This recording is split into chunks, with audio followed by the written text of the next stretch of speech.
Ce programme est financé par les amis et partenaires du ministère de Joyce Meyer. J'ai dit Dieu a toujours un plan. Il a toujours un plan. Et si vous ou moi, nous ne savons pas ce qu'est le plan, ça ne veut pas dire que Dieu ne le connaît pas non plus. Oui! Ouh!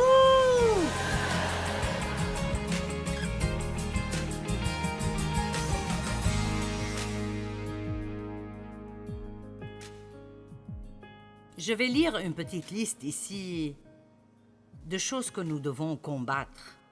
Le rejet, la trahison, l'abandon, le manque de pardon, l'offense, l'apitoiement sur soi, le désir de se venger.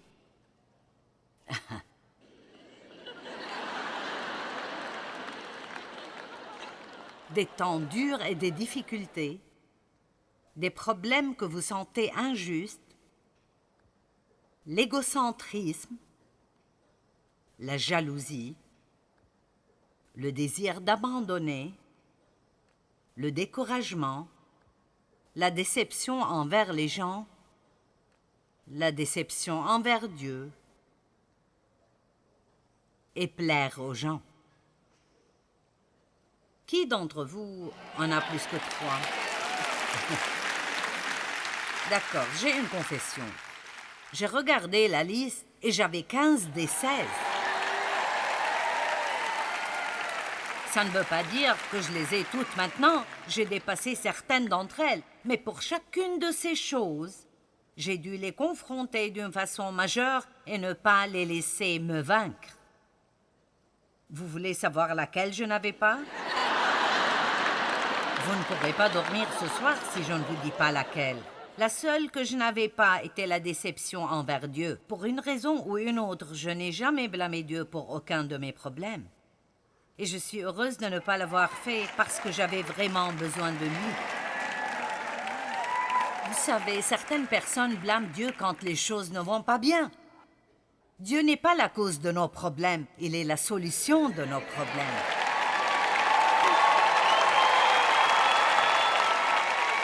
Ce que je veux que vous compreniez ce soir est que nous devons pousser pour un nouveau commencement.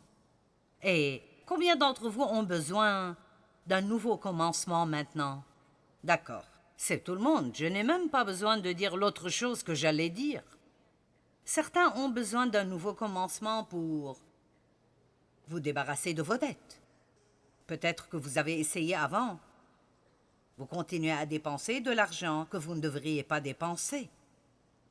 Peut-être que vous avez besoin d'un nouveau commencement concernant une mauvaise attitude. Non, personne ici n'a une mauvaise attitude. Je vais essayer autre chose.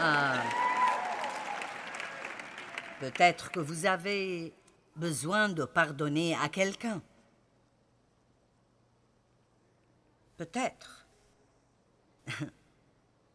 Sinon, d'acheter cet enseignement pour quelqu'un d'autre.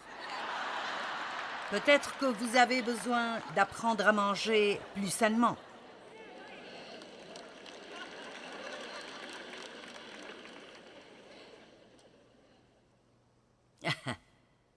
Les gens me disent « Comment, à ton âge, peux-tu être en si bonne forme et être aussi mince? » Eh bien, je ne mange pas tout ce que je veux et je m'exerce 3 jours par semaine et je marchais 5000 par jour jusqu'à ce que j'ai commencé à avoir des problèmes aux pieds. Je trouve des moyens pour vaincre le diable. Amen? J'ai eu la fascite plantaire et je me suis occupée de ça et après j'ai eu un genre de tendinite. Il y a juste des trucs partout dans votre corps et ils veulent tous avoir un genre de hit. Je veux dire, il y a tellement de hits que ce n'est même plus drôle. Arthrite et bursite.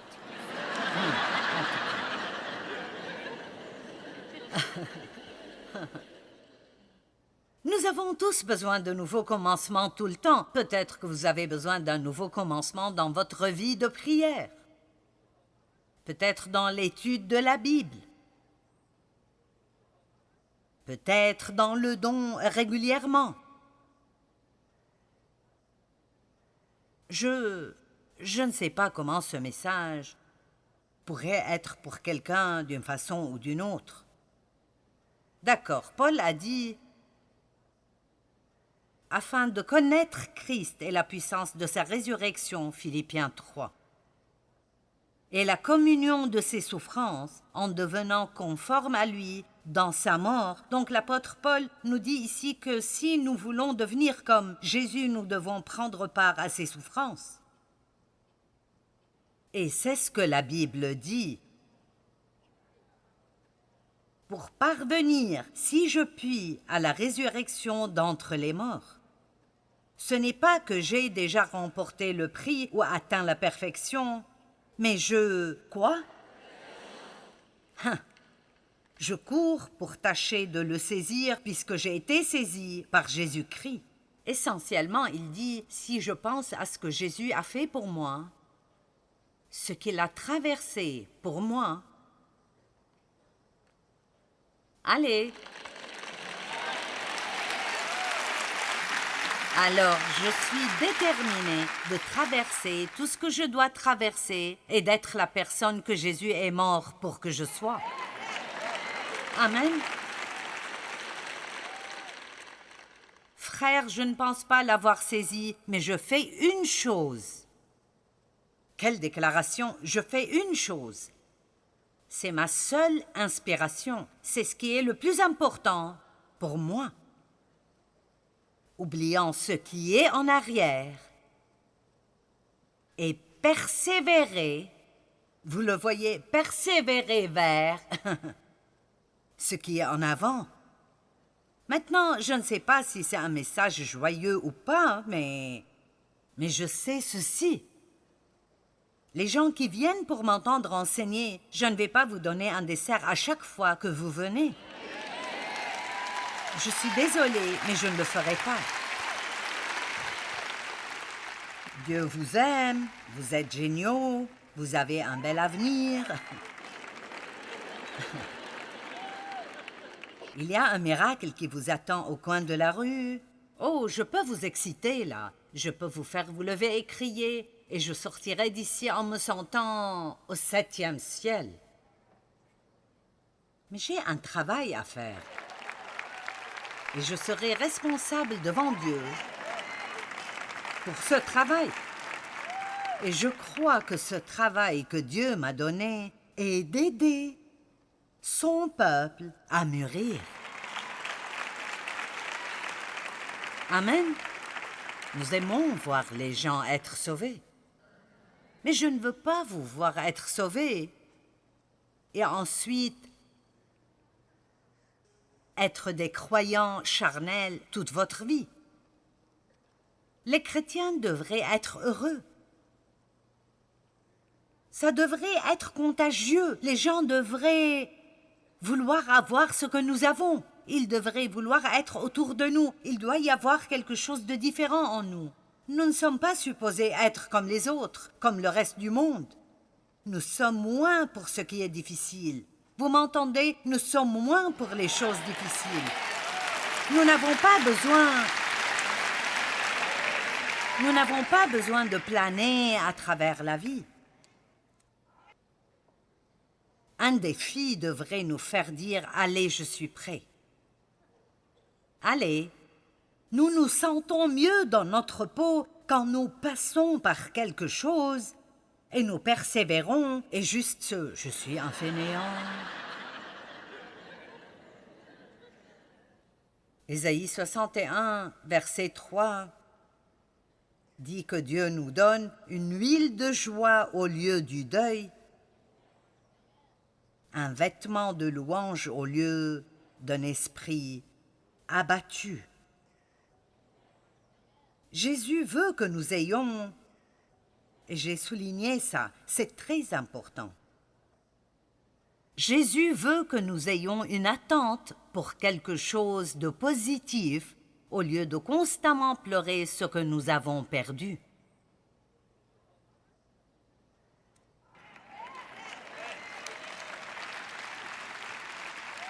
Vous pouvez trouver quelque chose pour vous abattre chaque jour si vous le voulez. Tout ce que vous devez faire est de vous rappeler toutes les mauvaises choses qui vous sont arrivées et oublier toutes les bonnes choses. Mais plus de bonnes choses vous sont arrivées que de mauvaises. Tout le monde, plus de bonnes choses vous sont arrivées que de mauvaises. Nous parlons de l'espérance, et ça m'a étonné quand j'ai découvert que j'ai étudié sur l'espérance, que l'espérance n'est pas juste « Eh bien, j'espère, je l'espère ». Non, l'espérance biblique. Et Pierre dit que nous avons été régénérés pour une espérance vivante. Alors vous, qu'importe quel genre de problème ou de circonstances vous avez, vous pouvez toujours avoir de l'espérance. Mais ce n'est pas juste « j'espère que Dieu fera quelque chose ». Non, l'espérance est une attente positive que quelque chose de bien vous arrivera incessamment. Qu'est-ce qui arrive si vous commencez à vous lever avec cette attente? J'attends de voir ce que Dieu fera aujourd'hui. Mon Dieu, je parie qu'aujourd'hui sera un bon jour. Toutes choses sont possibles avec Dieu. Il fera quelque chose de bon pour moi parce qu'il m'aime. La première chose que le diable fait est de vous rappeler de tout ce que vous avez fait de mal dans votre vie. Je prie à peine et je ne demanderai rien à Dieu parce que je suis si mauvais. C'est de même pour tout le monde. Regardez les possibilités qu'on comprend l'avenir au lieu du passé et ses déceptions. Maintenant, Jésus nous donne la joie. Le voleur ne vient que pour dérober, tuer et détruire. Nous avons un ennemi, le diable. Nous devons commencer à savoir qui est notre vrai ennemi. Vos batailles appartiennent à Dieu. Mais cela ne veut pas dire qu'il fera tout pour vous. Les gens sont si enthousiasmés quand nous prêchons de ces versets dans Chroniques qui disent que la victoire appartient au Seigneur. Vous n'avez pas besoin de vous battre dans cette bataille. La victoire appartient au Seigneur. Et vraiment, les gens se déchaînent, tout carrément. Mais vous savez, il y aura toujours quelque chose que Dieu vous dira de faire. Il a dit à Josaphat, « Va et prends position. » Et c'était une position d'adoration. Et donc, parfois, si vous avez des problèmes, au lieu d'en parler à tout le monde, juste adorez. Adorez Dieu jusqu'à obtenir une percée. Le deuil veut dire ressentir le chagrin et la tristesse pour quelque chose qui est ou qui n'est pas arrivé.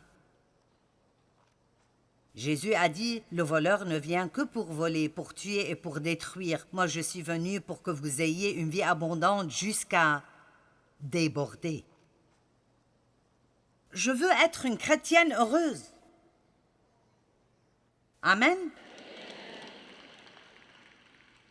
Maintenant, j'ai trouvé cela intéressant. Dans l'Ancienne Alliance, Dieu a donné une limite à la durée du deuil quand quelqu'un meurt. Dans Deutéronome 34, 7 et 8, il dit « Moïse était âgé de 120 ans quand il mourut. Sa vue n'avait pas baissé. Il n'avait pas perdu sa vitalité. Donc il était toujours fort. Il n'avait pas besoin de lunettes. Sa vue n'avait pas baissé. Je vous le dis. » J'essayais de lire le menu de restaurant où nous allions aujourd'hui. J'étais là à prétendre que je pouvais le voir. Je veux dire, j'ai continué d'essayer de le lire. Et finalement, j'ai pensé, pourquoi ne pas sortir mes lunettes? Je ne peux pas voir sans elles. Quand vos bras ne sont plus assez longs, c'est là que vous devez amener vos lunettes. Mais sa vue n'avait pas baissé, il était toujours fort. Les Israélites le pleurèrent dans les plaines de Moab pendant 30 jours. Puis le temps du deuil de Moïse arriva à sa fin. Maintenant, vous devez comprendre combien Moïse était important pour ces gens. Il faisait tout pour eux. Quand ils agissaient comme de petits enfants ridicules, Moïse avait de la compassion et priait pour eux et laissait Dieu continuer à les bénir. Et il les a menés hors d'Égypte et à travers le désert et la mer Rouge. Et donc, bien qu'il râlait contre Moïse tout le temps, je suis sûre qu'il l'aimait aussi et dépendait vraiment de lui. Et maintenant, il est mort.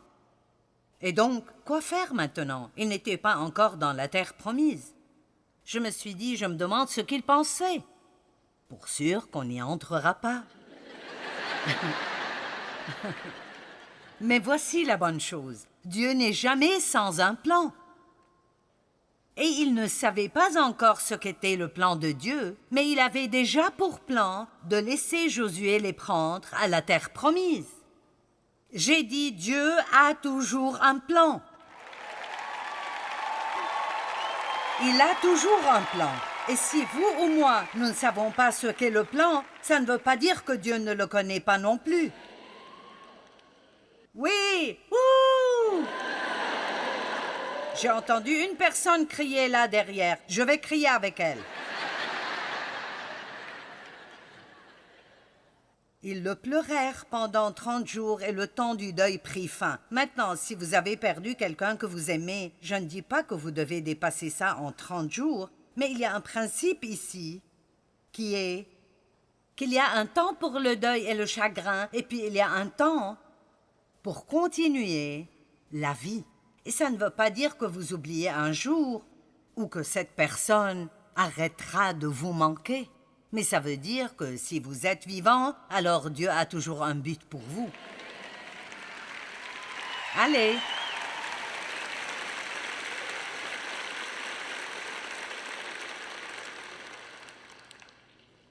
Et ensuite, et c'est très intéressant, Dieu a rappelé à Josué que Moïse était mort. Il savait sûrement cela. Il était en deuil pendant 30 jours. Josué 1, 1 et 2, après la mort de Moïse, serviteur de l'Éternel, l'Éternel dit à Josué, fils de Nun, l'assistant de Moïse, « Moïse est mort. » Il ne lui disait pas quelque chose qu'il ne savait pas. Donc, qu'est-ce que Dieu veut dire par là? Il fait passer un message. Et voici le message qu'il fait passer. Moïse est mort. Maintenant donc, dispose-toi à travers le Jourdain avec tout ce peuple pour entrer dans le pays que je donne aux Israélites. Donc il dit, d'accord. Cette partie de ta vie est terminée. Est-ce que vous êtes là? Cette partie de votre vie est terminée. C'est le moment maintenant de te lever et de continuer ton chemin. Allez! Quoi qu'il soit, une femme m'a dit l'autre jour, elle a dit, mon mari m'a trompée avec ma meilleure amie. Elle a dit, j'ai pensé que ça me tuerait absolument jusqu'au jour où j'ai commencé à réaliser que j'avais toujours une vie. Mon père a abusé de moi pendant beaucoup d'années. C'était mauvais. Et j'étais amochée de toutes les façons possibles. Mais je suis toujours là et je m'améliore toujours jour après jour. Mais voici quelque chose. Voici quelque chose qui doit changer. Si vous voulez avoir les promesses de Dieu, vous devez prendre la décision, et peut-être que vous désirez la prendre ce soir. Et la décision que vous devez prendre est que vous n'aurez plus la mentalité d'une victime.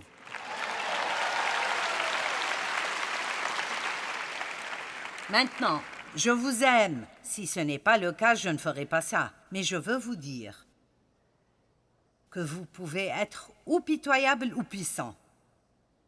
Mais si vous allez demeurer dans l'apitoiement sur soi, jour après jour, parce que la vie ne vous a pas traité justement, alors vous manquerez les bonnes choses que Dieu a pour vous.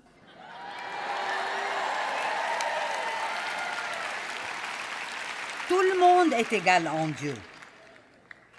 Vraiment, tout le monde a des opportunités égales en Dieu, parce qu'il a dit, voici mes promesses. Si vous me croyez, je ferai ces choses. Il ne dit pas combien de temps vous devez croire, 5 minutes ou 2 semaines.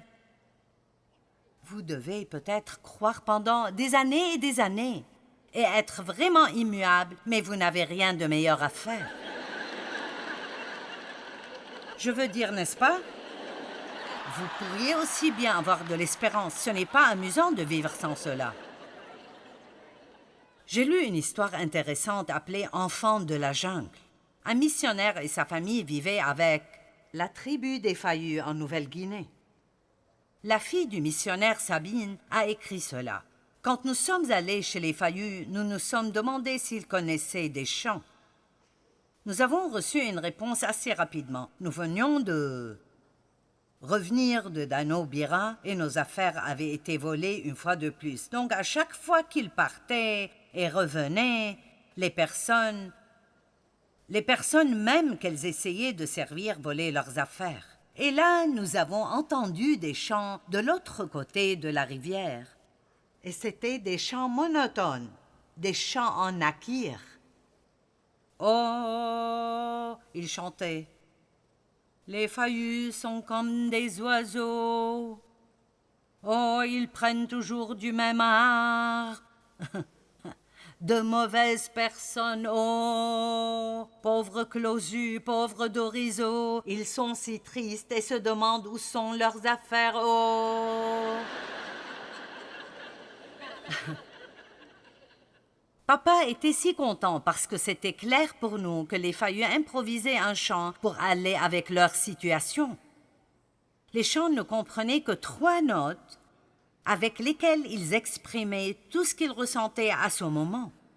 Ce n'est pas la musique la plus sophistiquée, mais ce sont des sons que nous avons aimés.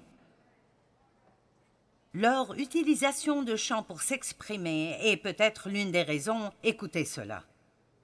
C'est peut-être pourquoi les Fayus ne semblent pas souffrir de dépression ou d'autres troubles psychologiques. Ils expriment leurs sentiments. Il y a même des temps consacrés à l'expression d'émotions. Par exemple, le chant du deuil. Quand le chant du deuil arrive à sa fin, le deuil est vraiment terminé et la vie continue normalement. Quand une personne est traumatisée, elle pourrait rester dans sa hutte pendant des semaines sans dire un mot, mais elle chante pendant des heures d'un coup. Pendant ce temps, d'autres membres du clan lui amènent de la nourriture. Puis un jour, elle se lève simplement, sort de sa tente, laisse tomber le traumatisme, est libérée de toute douleur, elle continue ses responsabilités avec le sourire. Et si nous commencions à faire nos propres chants, « Oh, je suis si misérable parce que mon mari a perdu son travail. » Et je ne sais pas ce que nous allons faire. Oh, je ne comprends pas pourquoi mes amis sont bénis et j'ai toujours des problèmes. Oh, quand mes circonstances changeront-elles? Je voudrais m'enfuir loin de tout. Oh. Après m'avoir entendu prêcher cela, une fille de notre équipe a fait une chanson à propos de ses sinus. Et elle était un peu comme ceci. Oh, je suis si fatiguée d'avoir des sinus pleins. Oh, je voudrais respirer, oui, je voudrais juste respirer facilement. Ce n'est pas juste que je suis allergique à l'espace où je vis. Oh, ce n'est vraiment pas juste.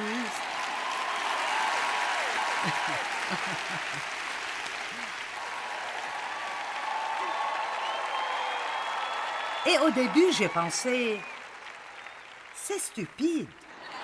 Mais vous savez quoi? C'est exactement ce que David a fait dans les psaumes. Je veux dire, ce sont des chants. Ce sont des chants de David ou un chant à propos de ceci ou cela. Et la plupart d'entre eux sont juste des plaintes. Je ne sais pas. Soyez insensés pour Christ. Allez, que tout le monde se lève. Donnez gloire à Dieu. Pour prendre possession du nouveau commencement que Dieu a pour vous, il y a 2 choses que vous devez faire.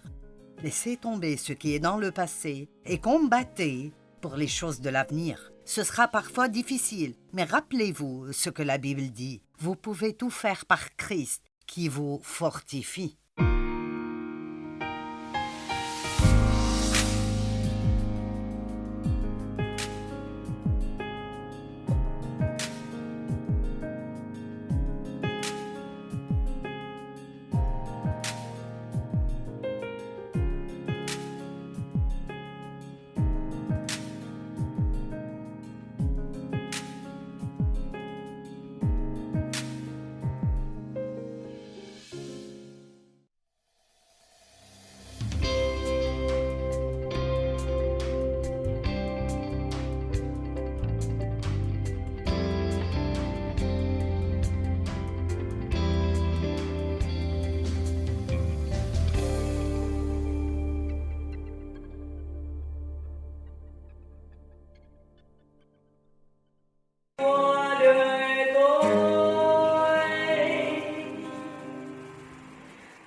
Tôi xa quên bao năm tháng qua, nhưng trong trái tim không bao giờ xa. Nơi mẹ ru con hiu hiu trẻ nguồn lụt nước